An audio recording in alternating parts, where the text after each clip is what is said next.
வணக்கம். இன்னைக்கு திரை விமர்சனத்தில் இயக்குனர் சாஜி சலீம் இயக்கிய லாந்தர் திரைப்படத்தை பற்றி பார்க்க போகிறோம். இந்த லாந்தர் திரைப்படம்ன்றது பார்த்தீங்கன்னா ஒரு டைம் டிராவல் படமாக காமிக்கிறாங்க. ஒரு நைட்டில் நடக்கிற சம்பவத்தை தான் கோர்வையாக காமிக்கிறாங்க. இந்த கதையில் வந்து பார்த்தீங்கன்னா வித்தார்த் ஒரு ஐபிஎஸ் ஆஃபீஸராக இருக்கிறாரு. அவரோட மனைவியோட ஒரு அன்பான வாழ்க்கை வாழ்ந்துட்டு இருக்காரு. ஆனால் அவங்க மனைவிக்கு பார்த்தீங்கன்னா ஒரு வினோதமான ஒரு வியாதி இருக்குது. அதனால அவங்க ரொம்ப பத்திரமா அவங்கள பார்த்துக்கிட்டு இருக்காங்க. அதே இன்னொரு டைம் ட்ராவலில் இன்னொரு ஹஸ்பண்ட் ஒய்ஃப் இருக்காங்க. அந்த ஹஸ்பண்ட் வந்து பார்த்தீங்கன்னா ஒரு ஐடி கம்பெனியில் வேலை செய்கிறாங்க. அவங்க மனைவி ஒரு ஹவுஸ் ஒய்ஃபாக இருக்காங்க. இவங்க 2 பேரும் ஒரு அந்நியமான வாழ்க்கை வாழ்ந்துட்டு இருக்காங்க. இதே டைம் ட்ராவலில் பார்த்தீங்கன்னா ஒரு மர்ம நபர் ரோட்டில் கேஷுவலாக நடந்துக்கிட்டு ரோட்டில் இருக்கிறவங்கள எல்லாத்தையும் அடித்து போட்டுட்டு கொலை பண்ணிக்கிட்டே இருக்கிறாரு.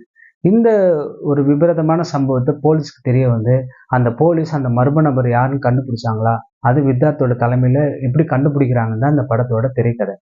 இந்த படம் வந்து பார்த்தீங்கன்னா பலவிதமான விஷயங்களை பார்த்து நம்ம நொந்து போயிருக்கிறோம். மறுபடியும் இந்த படம் நமக்கு ஏன் பார்க்க போகணும்னா அந்த வித்தார்த்துன்ற ஒரு கதாநாயகருக்காக தான் படம் பார்க்கப்படும். ஏன்னா அவர் பல வெற்றி படங்களுக்கு கொடுத்துருக்கிறாரு. நல்ல கதை தேர்வு செஞ்சு பல படத்தை நடிச்சுட்டு வந்துட்டு இருக்கிறாரு. ஆனா இந்த படத்துக்கு ஏன் ஒத்துக்கிட்டாருன்றது இன்னி வரையும் எனக்கு புரியவே இல்லை. ஒருவேளை வந்து ஒரு 5 நாள் கால் ஷீட் வித்தார்த்து கொடுத்து அது ஓகே வாங்கினாங்களா? ஆனா அதையும் மிஞ்சுற அளவுக்கு டைரக்ட் 5 மணி நேரத்துல இந்த படத்தை எடுத்து முடிச்சிட்டாரானுன்றது இல்லை. ஏன்னா படமே வந்து ரொம்ப ஸ்லோவாகவும் இருக்குது. இந்த கதையை வந்து எந்த விதத்துல எடுத்துக்கிறதுனே தெரியல. ஒரு கிரைமானு தெரியல, இல்லை ஒரு ஃபேமிலி கதையானும் தெரியல. க ஒரு வினோதமா இருக்குது. பல விஷயங்கள் வந்து பார்த்தீங்கன்னா மக்களை ரொம்ப சலிப்படைய வச்சிருது.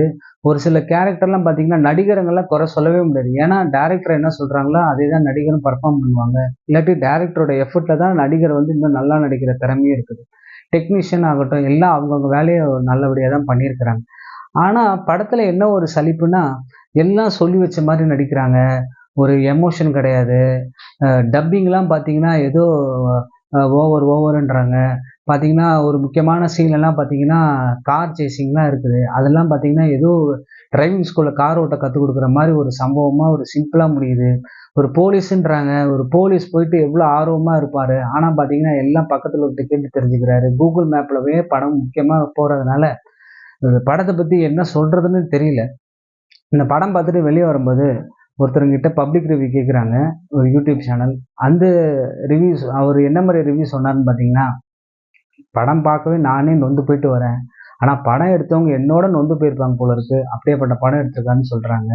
மொத்தத்தில் இந்த லாந்தர் படத்தை பற்றி சொல்லணும்னா, வீட்டில் வெறுப்பாக இருக்குது, ஆஃபீஸில் வெறுப்பாக இருக்குது. நம்ம இந்த படத்துக்கு போனால் நமக்கு எப்படா வீட்டுக்கு போவோன்ற நினைப்பு வர அளவுக்கு இப்போ நம்மளை பண்ணி வச்சுட்டாங்க.